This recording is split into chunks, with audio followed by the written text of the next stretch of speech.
Hi everyone. In this video, I am going to give us an example problem where we solve a 3x3 linear system of differential equations in a case that I like to refer to as regular defective. I'll explain more detail what I mean by that in just a moment, but here's the example. I've got a 3x3 matrix A, and I would like to solve the x prime equals ax equation for the unknown function, which is the vector function x. As you know, the first step in the process is to find the eigenvalues and the eigenvectors of the matrix. So let's go ahead and start working on that. We need the characteristic equation for the matrix here.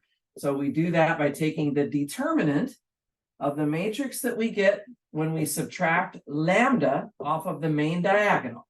So I'm going to subtract lambda off of the main diagonal of my matrix. And to evaluate this 3x3 determinant, we might notice that the last column is particularly nice because it has two zeros in it. And so what I'm going to do here, guys, is I'm going to expand along that last column, which is column 3.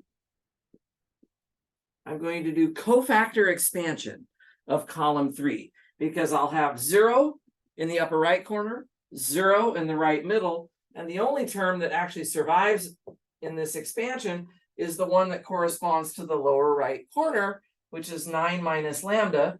That has to be multiplied by the 2x2 determinant of the submatrix that's in the upper left corner. I'm going to use some big brackets here, and I'm going to write this as 8 minus lambda times 10 minus lambda, and then minus -1 is actually plus 1. So guys, that is just the usual AD minus BC formula, right? AD minus BC.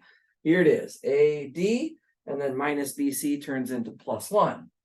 Now, I don't want to multiply this all the way out because that would give me a cubic equation.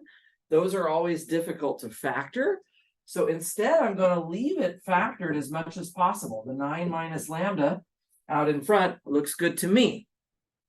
The part in the brackets is only going to become a quadratic equation. There's only 2 factors of lambda inside of the bigger brackets. So for that part, I'll go ahead and multiply it out. I see a lambda squared.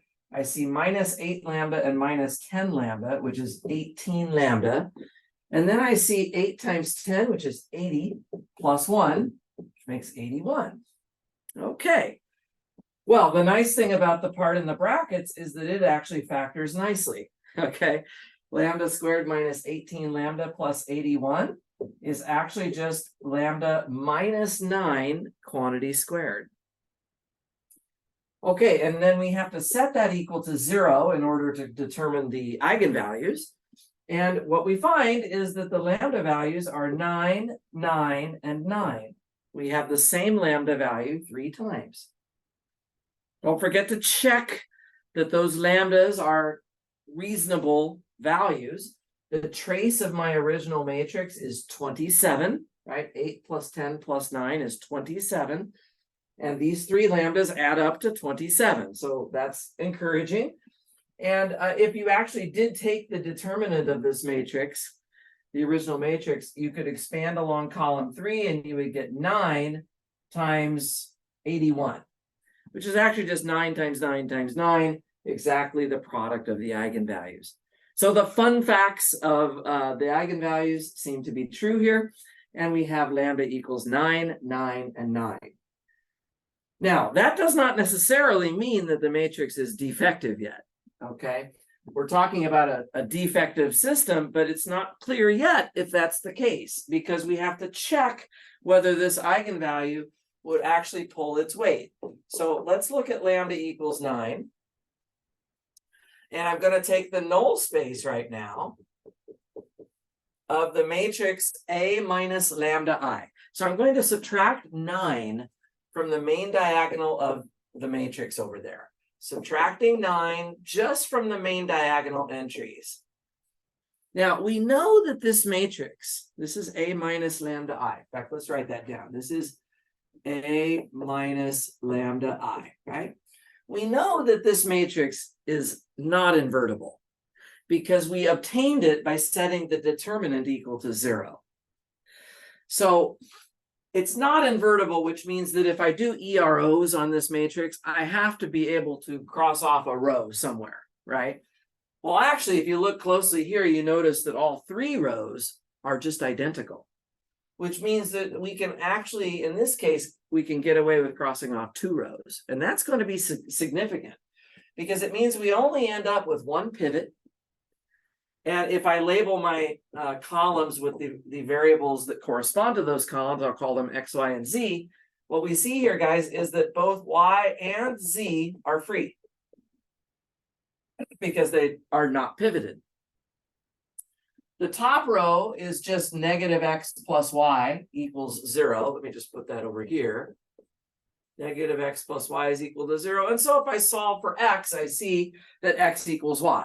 So X should also be equal to R. Now, if you create a vector out of X, Y, Z right here, and you bust out the variables, you're going to get two basis vectors for this eigenspace. So the first one is 1, 1, 0, and the second one is 0, 0, 1. Right. So that's why we know, well, we know that this matrix is defective now because the eigenvalue shows up 3 times in the characteristic equation, but only produced 2 eigenvectors. This is the situation that I always refer to as regular defective. It's not super, super defective, right? We actually did get 2 eigenvectors here. And in fact, that allows me to go ahead and write down 2 solutions to my linear system. So there's the first one. I'll put a box around it so it's easy to find, x1 of t.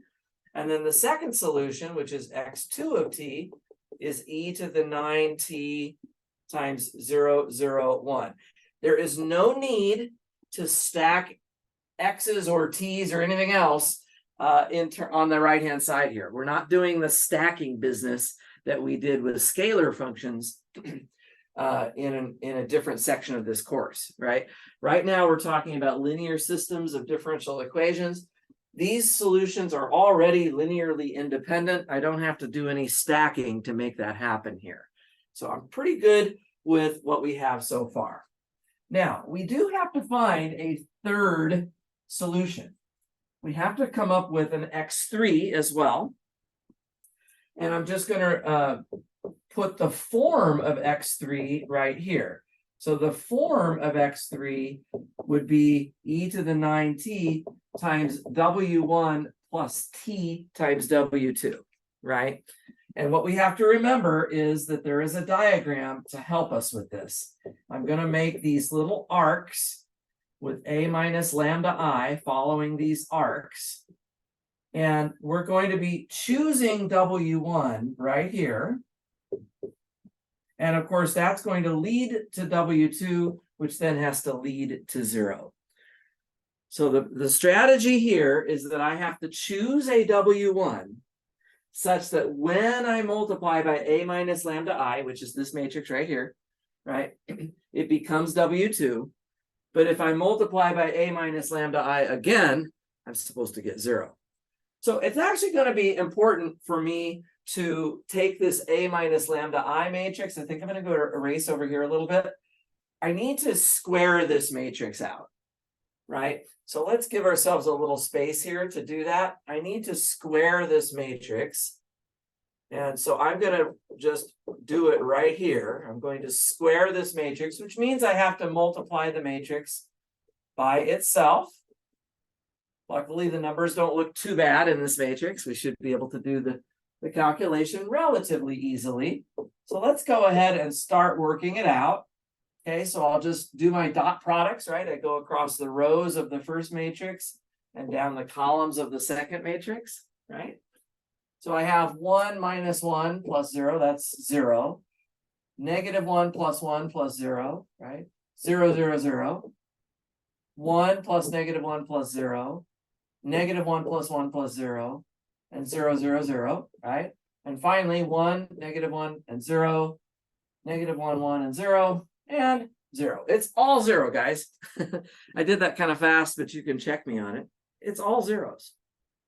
which actually means that no matter what you choose for W1, it's not going to survive two arcs of my diagram, because taking two arcs of the diagram is like doing A minus lambda I twice. And A minus lambda I twice will kill every vector that you try to multiply it by, because it's the zero matrix over here. Okay.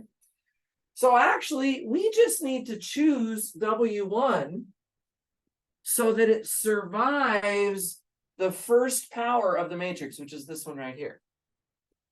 And I like to choose my W1 really simple. I like to make it something that we can calculate A minus lambda I times W1 really easily. I'm just going to pick 1, 0, 0 right now. Let's choose W1 to be 1, 0, 0, because then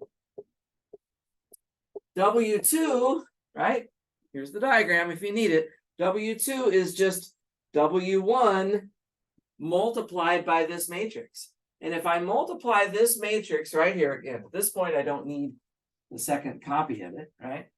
If I multiply this matrix by just 1, 0, 0 here,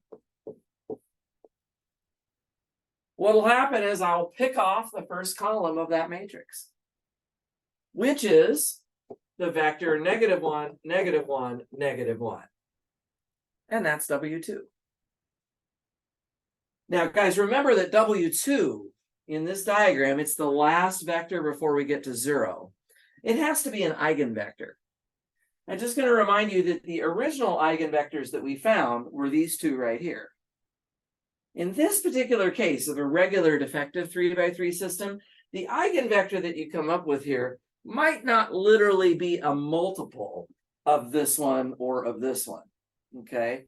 And that's because it's actually a two-dimensional eigenspace. And so any other eigenvector in that eigenspace doesn't have to be a multiple of either of these specifically. It just has to be some linear combination of them. And you can see that that is true. If I take these two eigenvectors and I add them together, I get 1, 1, 1.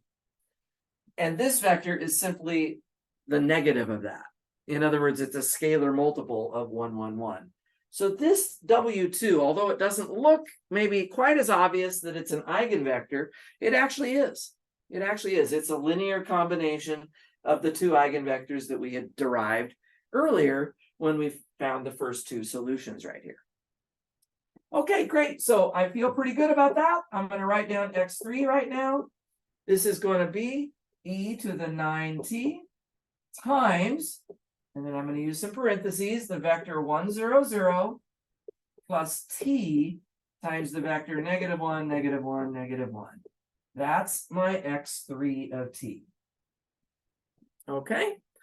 So we have x1, we have x2, we have x3. This is all we need for our 3x3 system to be able to write down the general solution. I'll just remind you that that just means that we're writing down a linear combination of x1, x2, and x3. So this would be c1 times x1 of t plus c2 times x2 of t plus c3 times x3 of t.